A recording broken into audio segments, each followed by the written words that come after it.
ولدينا رسلهم يكتبون. صدق الله العظيم. اینها به مقابل اسلام و دین اسلام و به مقابل قانون قرآن نقشه ها میکشیدن در جای خلوت. اما خدا گفت ما هم مقابل اینها نقشه بکشیدیم، اونها را نقشه هاشان برباد میدادیم.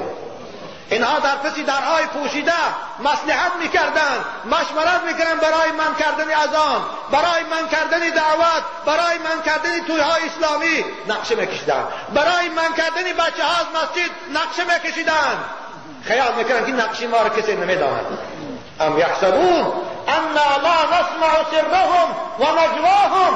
اینها گمان میکردن که نقشه های پنهانی اونها را، مشورت های پس پردگی اونها را هیچ کس نمیداند. هم تو خیال میکردن این یهودی ها، این صهیونیستا، این دشمنای اسلام. اما خدا چی میگه؟ بلا و رسولنا لدیهم یکتبون. آره، ما نماینده های خدا، ما کامره های خود در پس پرده های اونها گذاشته بودیم، مشورت پنهانی اونها را ثبت میکردیم، مشورت پنهانی اونها را روی بردار میکردیم. اونها هیچ جا از ما خلاص نمیشن. همونا بوده اکو امروز این عذاب و چشم دیگر برای تو خلاصی نیست. انکم ماکثون. خوب از اپراولایش دوزخ هم جواب نیست. رو به کی بیارن؟ ماننده که از نشه الکترما هم یاردم نشه و محبوس های ما رو به رئیس جمهور می بیارن، عرضه شکایتی با عالی جناب عالی می نویسن.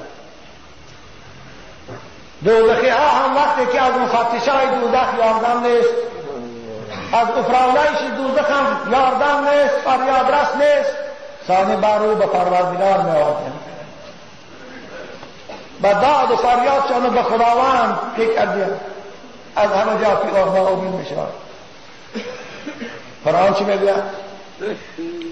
به پروردگار میگه خدایا ربنا